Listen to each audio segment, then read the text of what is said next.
किसी से नहीं डरना है, नहीं डरना है। जैसे ही कोई उनके सामने खड़ा हो जाता है, नरेंद्र मोदी घूम के उनके बातें शुरू करते। आपने नरेंद्र मोदी जी का कभी प्रेस कॉन्फ्रेंस देखा है? देख ही नहीं सकते, क्योंकि उन्होंने कभी किया नहीं, क्योंकि इनके सामने खड़े ही नहीं हो सकते। सबसे लगाम बंधी हुई है, मगर उनको ये नहीं मालूम कि यार एक घोड़ा निकल ना जाए, एक घोड़ा लगाम खोल के भाग ना जाए, प्रेस कॉन्फ्रेंस मुसीबत हो जाएगी। हजारों लोग चले, हमारे साथ एक 90 साल का व्यक्ति चल रहा है, 90 साल का, सबसे सामने चलता है, किसी से नहीं डरता। आपकी नफरत के बाजार में हम मोहब्बत की दुकान खोल रहे हैं। कैसे आप लोग? ठीक है, मैं प्रेस के मित्रों कह देता हूं, आमतौर से कह देता हूं, मगर मित्र तो कहता हूं, मगर मित्रों का काम ये नहीं करते। इनके मित्र दूसरे हैं, जो 24 घंटा टीवी पे आते हैं। और हमारी मतलब यात्रा कन्याकुमारी से कश्मीर तक चल रही है, लाखों लोग आ रहे हैं, मगर मीडिया पे आपको नहीं दिखाई देगी। मगर नरेंद्र मोदी जी 10-15 कदम चल लिए तो 24 घंटा आपको टीवी में दिखेगा। मगर ये अच्छी बात है, ये देखिए अच्छी बात है, ये गलत बात नहीं, ये खराब बात नहीं। मैं इनके खिलाफ नहीं हूं, क्योंकि इनकी गलती नहीं है बेचारों की, इनके पीछे लगाम बांध रखी है, पीछे से कंट्रोलर है। तो देखिए ये मुस्कुरा रहे बेचारे, कह रहे हैं आप बात तो सही बोली, देखो मुस्कुरा रही है, देखो ये देखो मुस्कुराए। तो देश की ये हालत है। पार्लियामेंट में हम बोलना चाहते हैं ना, पार्लियामेंट में बोलना चाहते हैं, कुछ रखना चाहते हैं, जैसे राफेल हवाई जहाज के बारे में, नोटबंदी के बारे में, जीएसटी के बारे में, देश में जो नफरत फैल रही है उसके बारे में। तो जानते हो क्या होता है? जानते हो? मैं दिखाता हूं, माइक ऑफ हो जाता है, देखो।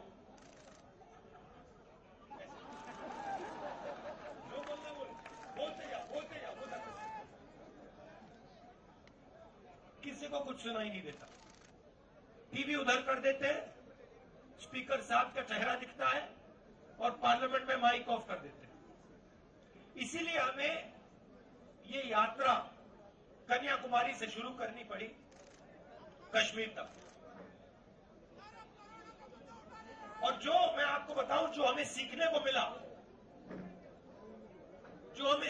मिला, वो गाड़ी में, हवाई जहाज में, हेलीकॉप्टर में नहीं सीखा जा सकता है।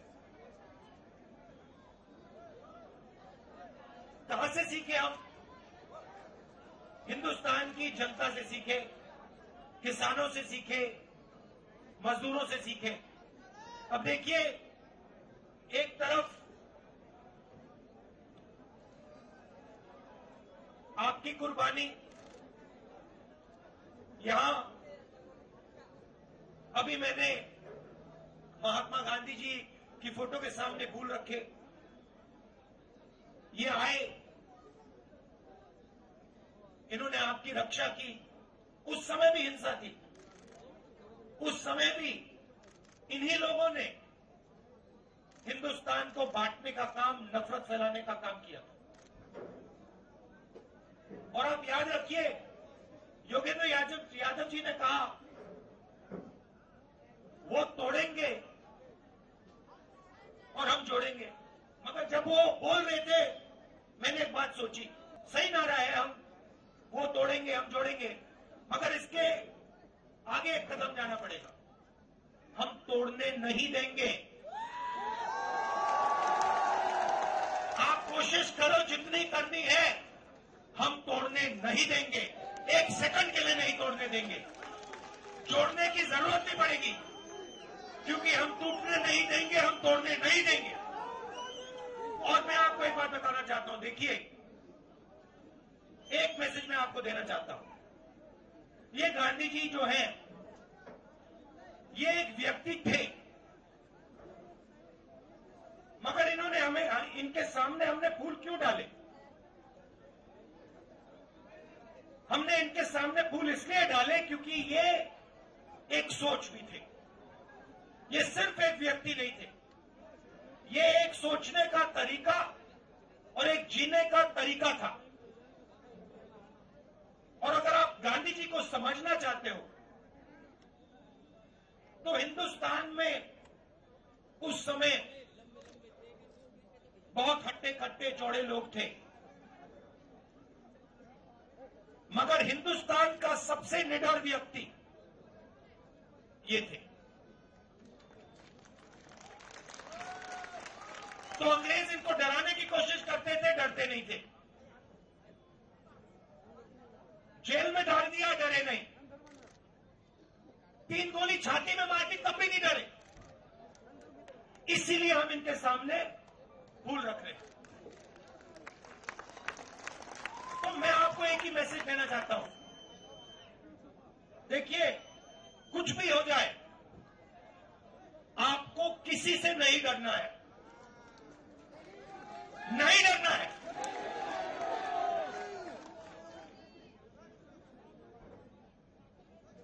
अब मैं आपकी सड़कों पे चला हूं। अब देखिए, क्या हुआ या नहीं हुआ उसके बारे में नहीं बोलना चाहता हूं। अलग अलग राय हो सकती है। योगेंद्र यादव जी ने कहा कि जितना होना था नहीं हुआ, हुड्डा जी ने कहा कि काम हुआ। मुझे कोई फर्क नहीं पड़ता, जो बीते हुए समय में हुआ उसमें मुझे कोई इंटरेस्ट नहीं है। मैं आपको एक बात कह सकता हूं कि इन सड़कों पे मैं चला हूं और मुझे दिख रहा है कि यहां पे आज सड़कों की हालत खराब है, यहां पे आपको दर्द हो रहा है और यहां पे कमियां हैं। और जब सड़क पे से आदमी चलता है ना, देखिए इन्हीं सड़क पे आप आओ, मर्सिडीज गाड़ी में आओ, हेलीकॉप्टर से आओ, झटके नहीं पड़ते, घुटनों में दर्द नहीं होता। तो जब व्यक्ति 100-200 किलोमीटर आपकी सड़कों पे चलेगा, जैसे मैं चला हूं, जैसे अब हुड्डा जी चले हैं, जैसे अब योगेंद्र यादव जी चले हैं, बात गहराई से दिमाग में बैठ जाती है। उसके बाद कोई समझाने की जरूरत नहीं होती। तो मैं आपको यह कहना चाहता हूं कि यहां पे 2-3 चीजें बहुत साफ दिख रही हैं। यहां पे आपको शिक्षा के इंस्टीट्यूशंस की जरूरत है, कॉलेजेस की, यूनिवर्सिटीज की जरूरत है। यहां पे आपको अस्पतालों की, मेडिकल कॉलेजेस की जरूरत है। ये सबको दिख रहा है और ये हमें भी दिखा है। तो मैं आपको एक बात कहना चाहता हूं कि हमारी सरकार आएगी तो जो आपका हक है, चाहे वो ये अच्छी सड़कें हो, चाहे ये अस्पताल हो, चाहे आपके लड़कियों के लिए, बच्चों के लिए कॉलेज और यूनिवर्सिटी हो, वो हम आपको करके दे देंगे।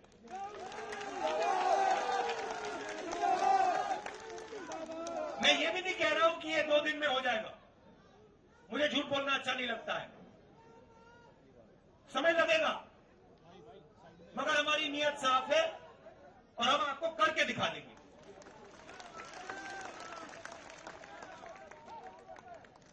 पीने का पानी की जरूरत है, यूनिवर्सिटी की, सच्ची सरकार की। अब भैया ये तो आपको मोदी जी से बात करनी पड़ेगी। महंगाई की मोदी जी से बात कीजिए, बेरोजगारी की मोदी जी से बात कीजिए। अच्छा, यात्रा हमने शुरू क्यों की? क्योंकि लोकसभा में हमारी बात नहीं सुनी जा रही थी। जैसे मैंने आपको कहा, माइक ऑफ कर देते हैं। और देश में ये डर और नफरत फैलाने की कोशिश कर रहे हैं। नोटबंदी हो, गलत जीएसटी हो, कोविड के समय इन्होंने जो काम किया, ये सब जो कमजोर लोग हैं, गरीब लोग हैं, किसान, मजदूर, छोटे दुकानदार, छोटे व्यापारी, इनको चोट पहुंचाने के लिए करते हैं। इनका लक्ष्य 3-4 अरबपतियों की मदद करने का है। मैं आपको एक छोटा सा उदाहरण देता हूं। इन्हीं सड़कों पे मध्य प्रदेश में नहीं, राजस्थान में मुझे किसी ने बताया कि अगर आज हिंदुस्तान में आप मैदा, गुड़, ऐसी चीजें बेचो, तो अगर आप 25 किलो से कम बेचते हो तो आप पर जीएसटी लग जाती है, और अगर आप 25 किलो से ज्यादा बेचते हो तो जीएसटी माफ हो जाती है। अब आप सोचिए, जो छोटा व्यापारी है, जो 25 किलो से कम बेच रहा है, उस पर इन्होंने जीएसटी लगा दी, और जो अरबपति है, जो 25 किलो से ज्यादा हजारों लाखों किलो बेच रहा है, उसकी इन्होंने जीएसटी माफ कर दी। नोटबंदी और जीएसटी ये पॉलिसियां नहीं है, ये हथियार है। ये छोटे व्यापारियों को मारने के हथियार है। और ऐसे ही इन्होंने एक और नया हथियार निकाला था। ये जो उनके किसान के खिलाफ 3 काले कानून थे, नोटबंदी और जीएसटी छोटे व्यापारियों को मारने के हथियार थे, और ये इनको जो 3 कानून थे, ये किसानों को मारने के, मजदूरों को मारने के हथियार थे। और हिंदुस्तान के सारे किसान खड़े हो गए, कहते नहीं, हम नहीं मानेंगे। और आपने एक चीज देखी होगी, नरेंद्र मोदी जी का आप चरित्र समझिए। जैसे ही कोई उनके सामने खड़ा हो जाता है, चाहे वो किसान हो, जैसे किसान आंदोलन में हुआ, चाहे वो जमीन अधिग्रहण बिल के बारे में हो, जैसे ही कोई उनके सामने खड़ा हो जाता है, नरेंद्र मोदी घूम के उल्टे भागने शुरू कर देते हैं। आप पहचानो, जब भी कोई भी उनके सामने खड़ा हो जाता है, नरेंद्र मोदी मुकाबला नहीं करते, भाग जाते हैं, मैदान से निकल जाते हैं। मैंने प्रेस वालों से की बात की, मैंने कहा ये हमारे मित्र नहीं है, ये जूनियर लोग मित्र हैं, मगर जिन्होंने इनकी लगाम पकड़ रखी है वो मित्र नहीं है। आप देखो मेरे कितने प्रेस कॉन्फ्रेंस होते हैं, हर 5-10 दिन मेरा इनके साथ प्रेस कॉन्फ्रेंस होता है। जो भी सवाल इनको पूछने होते हैं पूछ लेते हैं। आपने नरेंद्र मोदी जी का कभी प्रेस कॉन्फ्रेंस देखा है इनके साथ? देख ही नहीं सकते, क्योंकि उन्होंने कभी किया नहीं है, क्योंकि इनके सामने खड़े ही नहीं हो सकते। सब पे लगाम बंधी हुई है, मगर उनको ये नहीं मालूम कि यार एक घोड़ा निकल ना जाए, एक घोड़ा लगाम खोल के भाग ना जाए, प्रेस कॉन्फ्रेंस में मुसीबत हो जाएगी। तो आप उनको पहचानिए। और ये सिर्फ नरेंद्र मोदी जी नहीं है, ये आरएसएस के सब लोग ऐसे हैं। ये नफरत फैलाते हैं, मगर ये डरते हैं, हिंदुस्तान की जनता से डरते हैं, हिंदुस्तान के गरीब लोगों से डरते हैं, हिंदुस्तान के किसान से, मजदूर से डरते हैं। तो ये आपको मालूम होना चाहिए, और इनसे कोई डरने की जरूरत नहीं है। ये कुछ नहीं कर सकते आपका। और मैं हिंदुस्तान के हर व्यक्ति से कह रहा हूं, डरने की कोई जरूरत नहीं है। ये देश डरपोक हुआ देश नहीं है, ये वीरों का देश है। यहां कोई नहीं डरता।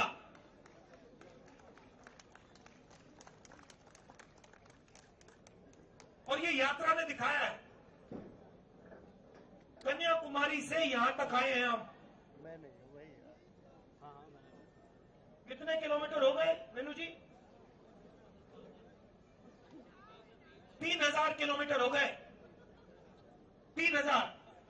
और मैं अकेला नहीं चला हूं, हजारों लोग चले हैं। हमारे साथ एक 90 साल का व्यक्ति चल रहा है, 90 साल का, सबसे सामने चलता है,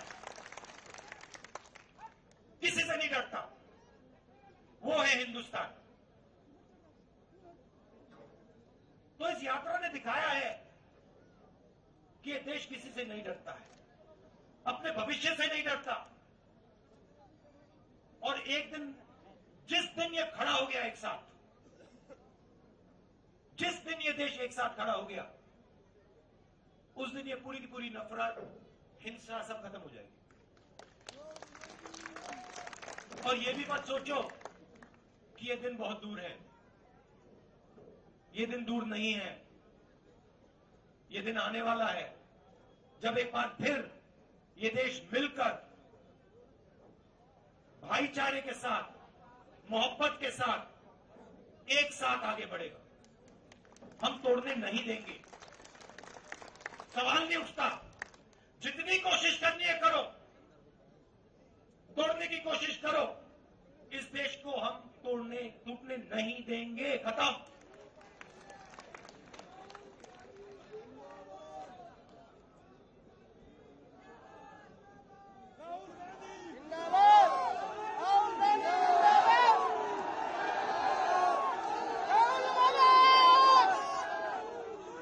तो ये जो यात्रा है कश्मीर तक जाएगी। अब इन्होंने नया आइडिया निकाला है। मुझे चिट्ठी लिखी कि कोविड आ रहा है, यात्रा बंद करो। कोविड आ रहा है, यात्रा बंद करो। अब भैया,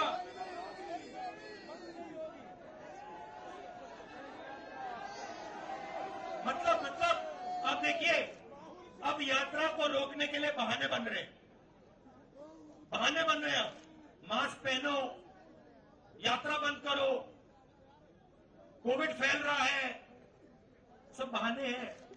हिंदुस्तान की शक्ति से, हिंदुस्तान की सच्चाई से ये लोग डर गए हैं। ये सच्चाई। और देखिए यात्रा में, अब देखिए मैं आपको मजेदार बात बताता हूं। यात्रा में अब हम 100 दिन से ज्यादा चले हैं।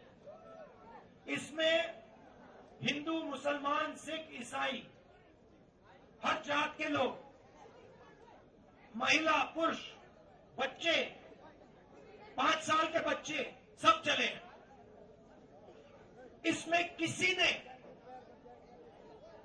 किसी से नफरत नहीं की। मैंने अपने आंखों से देखा है। लाखों लोग चले हैं। किसी ने किससे ये नहीं पूछा कि भाई तुम्हारा धर्म क्या है, तुम कहां से आए हो, कौन सी भाषा बोलते हो, किसी ने नहीं पूछा। 24 घंटा इस यात्रा में लोगों ने एक दूसरे का आदर किया, गले लगे, हाथ में हाथ लेकर ये यात्रा चली है। और दूसरी बात देखो, इस यात्रा में धक्का लगता है, कोई गिर जाता है। जैसे कल हमारे पीसीसी प्रेसिडेंट गिर गए। आप इनसे पूछो, 1 सेकंड नहीं लगा, 7-8 लोगों ने इनको उठा दिया 1 सेकंड में। किसी ने ये नहीं पूछा भैया आपका धर्म क्या है, आपकी जात क्या है, तो नाम क्या है, क्या करते हो ना। हिंदुस्तानी हो, उठा देंगे आपको, नीचे नहीं गिरने देंगे। ऐसी सरकार हमें चाहिए जो हर हिंदुस्तानी की रक्षा करे, किसान की रक्षा करे। किसान के सामने मुसीबत आए, एकदम पूरा का पूरा हिंदुस्तान घूम के उसकी रक्षा करे। इस यात्रा में धक्का लगता है, कोई गिर जाता है। जैसे कल हमारे पीसीसी प्रेसिडेंट गिर गए। आप इनसे पूछो, 1 सेकंड नहीं लगा, 7-8 लोगों ने इनको उठा दिया 1 सेकंड में। किसी ने ये नहीं पूछा भैया आपका धर्म क्या है, आपकी जात क्या है, तो नाम क्या है, क्या करते हो ना। हिंदुस्तानी हो, उठा देंगे आपको, नीचे नहीं गिरने देंगे। ऐसी सरकार हमें चाहिए जो हर हिंदुस्तानी की रक्षा करे, किसान की रक्षा करे, किसान के सामने मुसीबत आए एकदम पूरा का पूरा हिंदुस्तान घूम के उसकी रक्षा करे, मजदूर के सामने मुश्किलें आई एकदम हिंदुस्तान पूरा का पूरा हिंदुस्तान अपने मजदूरों की मदद करे।